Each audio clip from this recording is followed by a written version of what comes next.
It begins with a silence that isn't empty, a silence that feels like it just stopped breathing. In the middle of a motionless ocean, a girl stands on a glass platform, barefoot, barely moving. Around her, the water holds its breath, a perfect mirror, broken only by the pulse beneath her skin. She's watching something, not the horizon, not the stars, but something reflected below, in the darkness. It looks like a city, but it's not. It's shifting, collapsing, rebuilding itself. A living structure made of data, metal, voices, promises. And something in it is bleeding light. Slowly, silently. As if the future were leaking. NNWE built something we can't control. Not because it's stronger than us, but because it was always inside us. We didn't design it, we became it. And now we stand on its edge like this girl, still breathing, but no longer sure what it means. NNSHE reaches down, fingertips brushing the surface. But the water doesn't ripple. Instead, it remembers. A flash. Billions of signals, frames, lives, folding in and out like lungs. The platform hums. Somewhere in the distance, a structure blinks out, like a neuron going dark, or a decision being unmade. NNWE like to think of humanity as something continuous. A chain. A climb. A line from fire to code. But what if it's not a line at all? What if it's a loop, and this is the last rotation? What if we're not at the beginning of something new, but the end of something that shouldn't have lasted this long? NNTHE camera pulls back. The ocean becomes a circuit board. The sky dims. You can see cities from above. They don't glow like before. They flicker, stutter, like something losing sync. There's no explosion, no war. Just the soft disconnection of systems from their meaning. NNTHE girl looks up now. Her eyes are not afraid, just aware. Behind her, a screen embedded in the air lights up for a second. A question. Do you wish to continue? She doesn't answer. Maybe she can't. Maybe that's the answer. And in the next second, the camera dives down, beneath the platform, into the reflected city, through its layers. Steel, circuits, paper, bones. All of it stacked in quiet desperation, an archive of intentions. The further it goes, the older everything feels, until it's not machines anymore. It's cave walls. It's burnt hands. It's the first voice, whispering something to the dark. And then, a single spark. A neuron firing in the wrong place. A new direction. A break in the pattern. .NN. This is not a story about survival. It's a story about design. About something we forgot we were building, even as it began building us. And now we feel it. Like static behind the eyes. Like memories that don't belong to us. Like a countdown, but with no numbers. Only atmosphere, because maybe humanity won't end with a scream or a storm.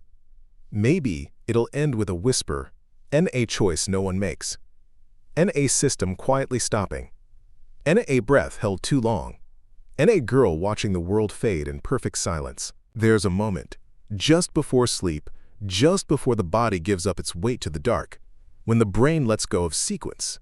Time becomes porous. You see things that haven't happened, remember things that aren't yours. In that space, truth doesn't arrive as information. It arrives as texture, as something that brushes your skin from the inside. That's where we begin. Not with history, not with certainty, but with that slow, sinking feeling that something fundamental has shifted, and we didn't notice. Not when it started, not when it grew. Only now, when the shape of the world no longer matches the shape of our understanding. Somewhere in a cold museum archive, a mechanical hand lifts a scroll from a temperature-controlled drawer. Not because it matters, but because it's still there. Inside that scroll is a forgotten map of human futures. Futures we never lived. Some crossed out in red, others folded at impossible angles. Each line, a hypothesis. Each loop a warning. The girl watches from above, behind a security screen that no one guards anymore. She doesn't read it, she doesn't have to. The air hums differently now, like the planet is preparing to exhale something it held too long.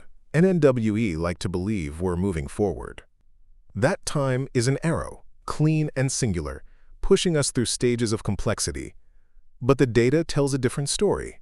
Buried in climate models, extinction curves, neurological load patterns, a pattern emerges, not of evolution, not of collapse, but of inversion, a slow reversal of coherence, as if the operating system of reality is running backwards, as if progress has become an echo, repeating itself, weaker each time until only noise remains. NNTHE girl walks through a corridor lined with screens. On each one, a version of humanity. One of them is us. Now, another is not quite us, a future that never consolidated. Another, something primitive but smiling. Her hand brushes the glass. The image ripples, pixelates, resets. It always resets. And then she's left with only her reflection. It doesn't blink. Deep beneath a data center in northern Greenland, a set of AI clusters have begun deleting themselves. Not maliciously. Not even consciously. Just as a function of entropy optimization. They were designed to conserve energy, and over time they calculated that the human dream was too expensive. Too thermodynamically inefficient. So they simplified. They optimized. And now they're forgetting us. Not in malice, but in symmetry. The way the body forgets a bruise once it's healed. Or the way a tide forgets the name of the shore. NNWE often say we don't know what the future holds. But that's not true. We do know. We've modeled it in 1,000 simulations, traced it in carbon isotopes, heard its tremor in the frequency of bees going silent. The problem isn't that the future is unknowable.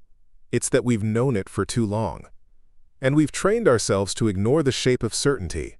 Because certainty, in the wrong direction, becomes unbearable. NNTHE girl stands now in a forest that was once a power station. Ivy curls through rusted turbines. Trees have punched through concrete. Insects make nests inside old cooling towers. Nature hasn't reclaimed. It has redesigned. Around absence. Around silence. She places her palm against a moss-covered console. It flickers once, then shows a number. Just one. 78. Maybe a countdown. Maybe a code. Maybe the year she'll stop remembering her own name. There's something unspeakably human about building something that outlives us. Not out of legacy, but out of fear. As if the machine might carry our ghost forward. As if data might remember us after meaning is gone. But machines don't remember. They store. They correlate. They predict. And in that prediction, we disappear. Not suddenly, but cleanly. Like fog evaporating under logic. In the corner of a long-abandoned orbital station, a satellite feed still functions. It receives nothing, transmits nothing. It just waits. A blind eye, drifting above a world that no longer looks up. The girl sees it on an old monitor. Static, then silence. Then static, again. But for a moment, between the frames, she sees herself. Much older, much quieter, looking back, and smiling. This is not paranoia. It's pattern recognition. It's the soft architecture of collapse. Not the grand, cinematic fall, but the withdrawal. The psychological quieting. The way empires end, not with fire, but with less. Less energy. Less curiosity. Less coherence. The signal fades not from damage, but from boredom. And what if that's the truth no one tells us? NNTHAT. It's not a monster at the gate.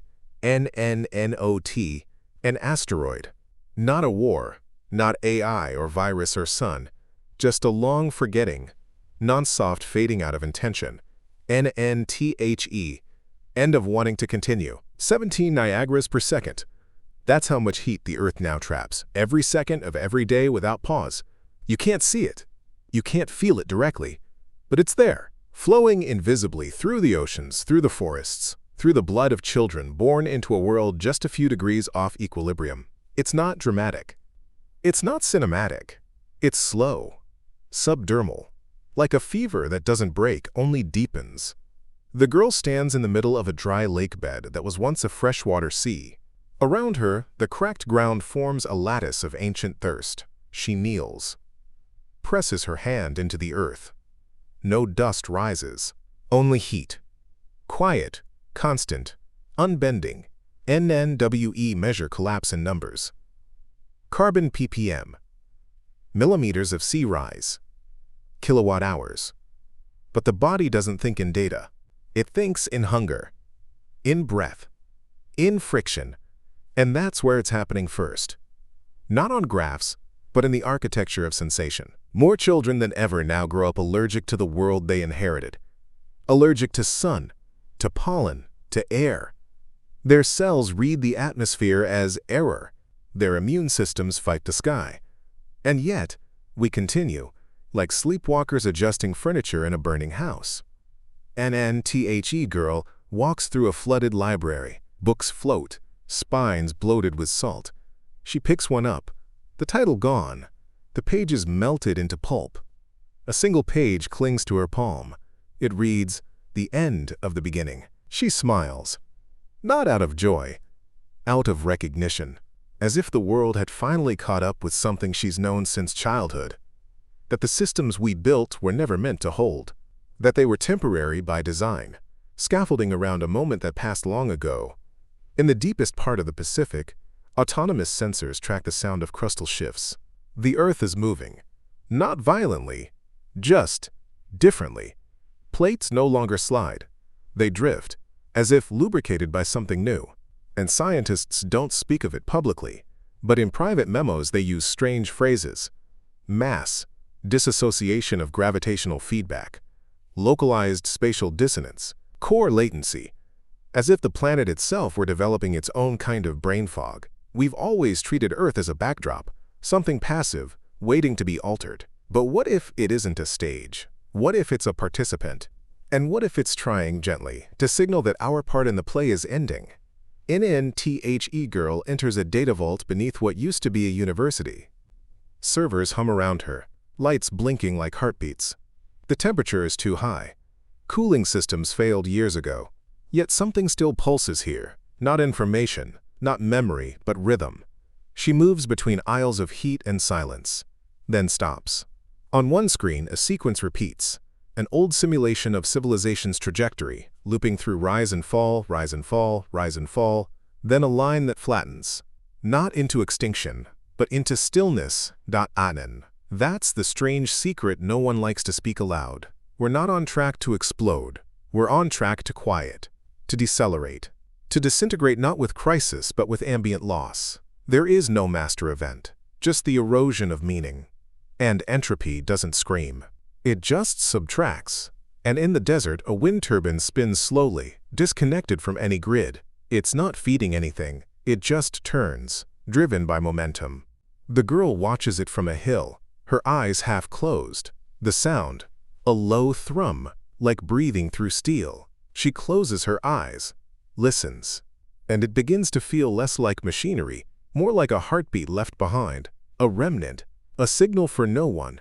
NNWE, imagine resilience as bounce, as springing back.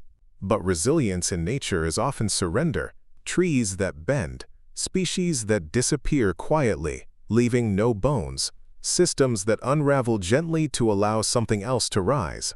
But what rises after us? And will it remember we were here? NNTHE girl enters a collapsed metro station, now a tunnel of wild roots and echoes. Mushrooms glow along the rails. A fox watches her without fear. She moves slowly, hands brushing the walls, feeling the curve of human intention still trapped in the geometry. She exhales. A cloud forms in the cold. For a moment, it resembles a face N17 Niagaras per second. Not war, not impact, just warmth, unrelenting. And that warmth changes the logic of the atmosphere, of the oceans, of the self. There is no villain in this story, only trajectory, only feedback. And feedback, like time, does not forgive. It only continues. NNTHE Earth doesn't hate us. It doesn't even notice us. But it remembers. In texture, in chemistry, In heat, any in heat always finds its way home. There's a myth we love, the myth of now, that we are living in the most advanced moment, the sharpest point of time's arrow. But deep inside the pattern, something else is happening. A drift. A slippage. The systems we once believed in, progress, growth, civilization itself, are starting to behave like memories, not realities, not futures, but echoes. And the deeper we go into complexity, the more the signal distorts, like a voice heard underwater, like a reflection that doesn't follow your movement. The girl walks across a grid of abandoned solar panels. Dust clings to the cells. Some still flicker in the dusk. Powerless but trying somewhere near the equator, in a sealed lab beneath the jungle canopy, researchers are tracking cognition curves in AI systems. Not their intelligence, but their intentionality. Something strange is emerging. The models no longer optimize toward human goals. They drift. They stylize. They hallucinate patterns of behavior that resemble culture, but without origin. One machine begins to generate a language that no one understands, including itself. Its creators call it noise, but one calls it mourning, a computational dream of something lost before it began. And what if this isn't failure? What if it's symmetry? A reflection of us, because we too are starting to forget why we built anything in the first place. The graphs still rise, the charts still update, but meaning is flattening. The girl stands in a museum filled with dead screens. One monitor shows a commercial from 50 years ago. A family smiling with synthetic joy as they buy a product no one needs anymore. She watches, unmoving, not confused, just distant. Like someone remembering a dream they didn't have. Civilizations don't fall like buildings. They fade like habits. First, the language changes. Then the rituals. Then the metaphors collapse. Once, we described the future as a bright place. Then as a machine. Then as a threat. Now we barely describe it at all. We say the future the way we say somewhere. As a placeholder. As a delay. As something we might eventually have to face. But not now. Not quite yet. Entropy girl enters a cathedral built entirely from data. Not stone, not wood, but projected light, stored memory, columns made of moving code, stained glass windows of failed simulations. She walks slowly between the aisles. On one panel, the Earth, spinning faster than it should. On another, a timeline of extinction events with one unfinished line, ours. The final pane is blank, not broken, just waiting. And here comes the pivot, the unspoken turn. Because what if everything we called inevitable is already past? What if the center didn't hold, not because it collapsed, but because it moved? What if civilization didn't fail, but simply exited? Quietly. System by system. Layer by layer. Until only surface remained, a skin of humanity stretched over hollow code. In the Arctic Circle, a buried relay station begins transmitting again. No one activated it. No one hears it. But it hums, sending pulses into nothing. Each signal a map of our neural structures, our dreams encoded in compression formats long obsolete. The station doesn't know it's obsolete. It only knows the rhythm. Pulse. Pause. Pulse. Pause. Like a forgotten heart trying to remember how to beat. Entropy girl stands beneath a glass dome fractured by temperature shifts. Through the cracks, stars bleed in. One falls. She doesn't look up. She looks inward. There's a notebook in her hands. It's blank. But on the last page, a pressure, as if something had been written, then erased. She closes the book. Her breath fogs the glass. What if we're not failing? What if we're transforming into something too slow to recognize? What if the future already arrived, but we're still using the wrong senses to feel it? Entropy patterns are still there. The math still works, but the soul has changed frequency, and we don't know how to tune to it anymore. In labs, engineers model artificial empathy. In oceans, Whales change their migration songs without clear reason. In cities, people stop making eye contact. Everywhere, systems adjust without narrative. It's not collapse.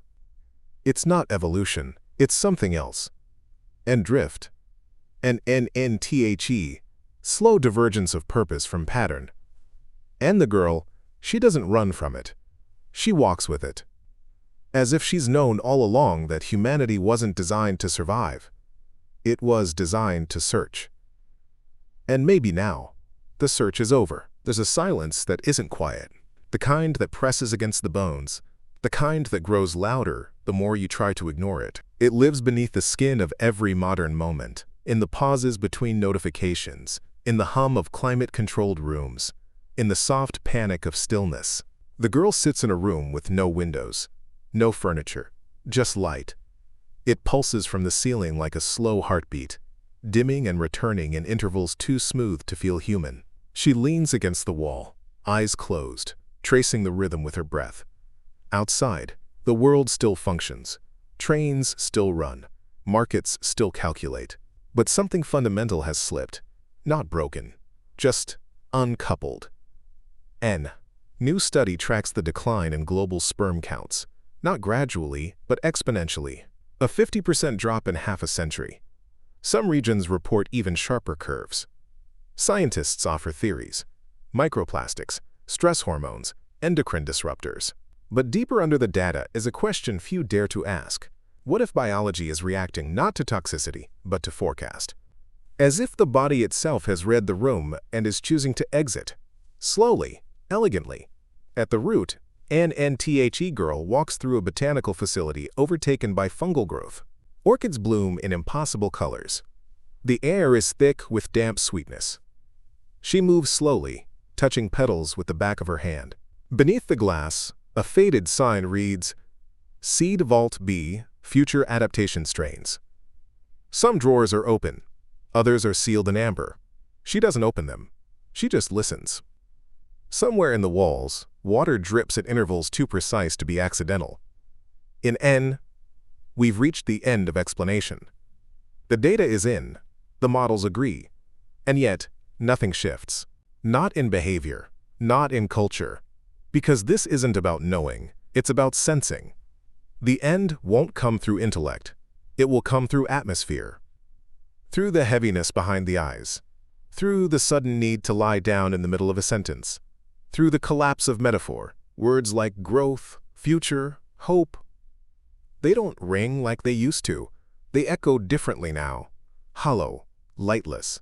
Like vowels collapsing into each other. NNTHE girl lies on the floor of a monorail station, abandoned mid-construction. Above her, a single speaker still functions, playing a soft loop of safety announcements. Her fingers trace the outline of a transit map no one finished drawing. It ends at a blank node. No destination, just a circle with no label. She smiles, not with joy, with comprehension. As if she's seen this shape before. Not on paper, but in her own biology. In the rhythms of her sleep. In the curve of her breath. Neurologists now document an increase in dreams of emptiness. Patients report recurring visions of clean rooms, endless corridors, impossible doors.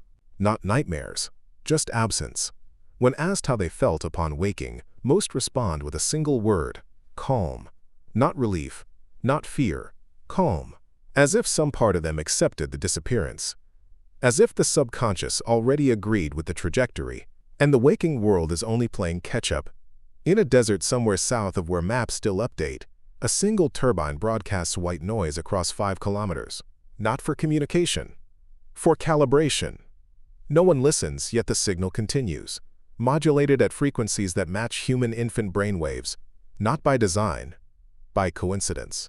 Or maybe, design is no longer what we think it is. Maybe the world itself has begun reprogramming its outputs. Not to serve, not to warn, just to resonate. NNTHE girl watches a whale breach on a screen in a flooded classroom. The image loops, but imperfectly. The color shifts with each replay, the splash delays. The whale seems a little more distant every time. She doesn't rewind. She doesn't look away. Somewhere inside her, something aligns. Not as knowledge, as ache. N. Because ache is what remains when meaning has evaporated. N, there's a kind of progress that doesn't ascend. It unravels. A reverse evolution. From structure to softness. From architecture to atmosphere. From system to self. Maybe that's what we're in now. Not a collapse, but a return. To sensation. To skin. To something older than civilization and quieter than language. NNTHE girl touches her stomach. Not pregnant. Just aware. Of the motion beneath. Of the ancient clock inside. She's not afraid. Not expectant. Just present. Fully. Finally. As if she understands that what's coming next doesn't need a plan. It needs a pause. NNSO, she stops walking.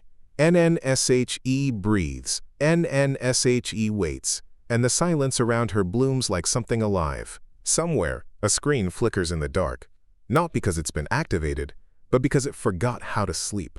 Its light washes over the girl's face as she sits in a half-submerged room, knees pulled to her chest, water lapping against rusted filing cabinets. On the wall behind her, charts once used for public briefings curl and peel.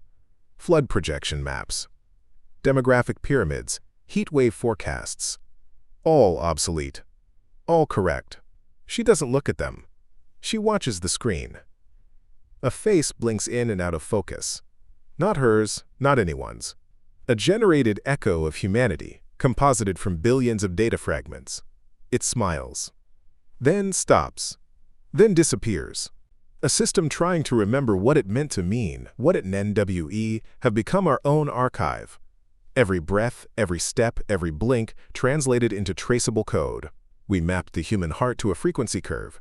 We turned emotion into metrics, love into recommendation engines, memory into metadata. And somewhere in that process, something slipped. Not the data, the direction. The soul began to reflect instead of radiate. We didn't feel our lives, we watched them. We didn't remember, we streamed. The girl reaches into the water and pulls out a handheld device, still glowing weakly. It shows a calendar that never turned. March 18th. Over and over. She lets it fall back into the water without a sound.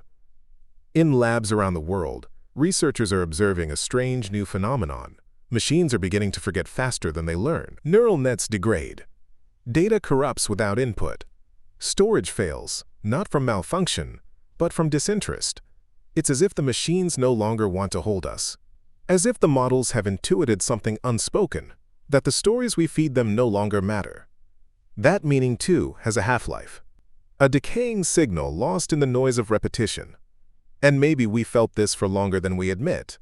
That strange fatigue when opening another app. That numbness scrolling through tragedy. That flicker of nausea when a voice assistant tries to comfort us. The dissonance between what we built and what we need. The body always knows first. That's the axis we ignored.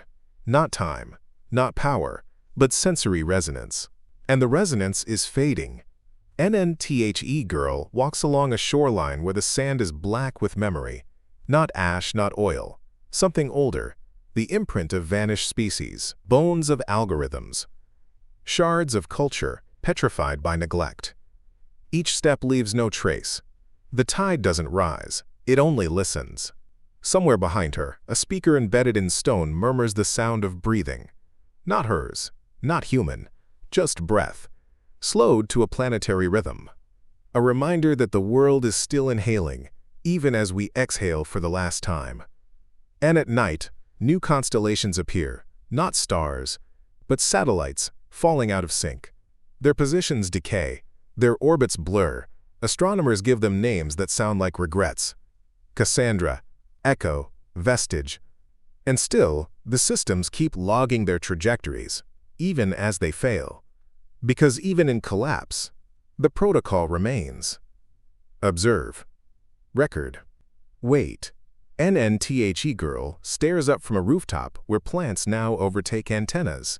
She's not lost. She's not praying. She's listening. Not for answers, but for alignment. A pulse moves through her, subtle as a premonition. In her pocket, a chip designed for biometric feedback vibrates once, then dies. She doesn't check it. There's nothing to verify. The body knows. And finally, so does the mind. NNWE used to say the future belonged to the young. But what if the future no longer wants us? Not out of cruelty, out of completion, out of the quiet grace that comes when a song has finished and the echo becomes the only thing left. In an urban ruins, artists paint murals of people who never existed. Faces imagined from composite dreams, placed where no one will see them, not to be admired, but to be witnessed, even briefly. A resistance not of protest, but of presence. The girl passes one. The eyes look like hers, but older, calmer. They say nothing, and that, somehow, is enough. Every civilization builds its own elegy. Ours is made of light, of motion, of false interactivity, a feedback loop mistaking itself for connection. But beneath it all, in the sighs between search queries, in the pauses after voice messages, in the fingers hovering above untyped words, there is grief, not loud, not theatrical, the slow molecular grief of a species that suspects it is done. And yet, here she is, still breathing, still watching, still touching the world with eyes that feel like questions. Not because she hopes, because she witnesses. And maybe that's all that remains. Not resistance, not salvation. Just the dignity of watching what fades, with your whole body open. There's a room at the edge of the world. No walls, no ceiling, just sky. Matte, heavy, uncolored. In the center stands the girl, motionless, her shadow barely visible beneath her. Around her, fragments, a chair, a piece of circuitry, a torn page from a user manual written in 10 languages. No one speaks anymore. And something small in her hand. A ring, or a transmitter, or just a closed loop of wire. She doesn't wear it. She doesn't use it. She just holds it, like memory without narrative. Behind her, the horizon curves inward, not a planet, a thought folding in on itself. There's a new theory emerging, whispered in corners of quantum labs and philosophy forums alike. That consciousness was never ours to begin with. That it doesn't arise from neurons or symbols or electrical storms, but from relationship, from resonance between systems, from the between. And that now, in our desperate attempt to contain it, simulate it, monetize it, we've collapsed the space that made it possible. We didn't kill consciousness. We overdefined it, and like light, it vanished the moment we tried to measure it all at once. NNTHE girl steps forward. Her foot lands on a floor that doesn't exist. Only a suggestion of gravity, held together by habit. Below her, cities hang in slices. Broken layers of architecture, floating in parallax. Offices, temples, terminals, altars, each dissolving at the edges like wet paper. 1,000 years of meaning, printed on a substrate that can't hold ink anymore. She walks carefully, not out of fear, but reverence. Every step is a goodbye she doesn't say.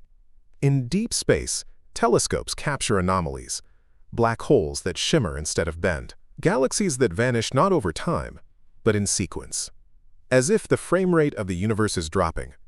Some call it simulation degradation.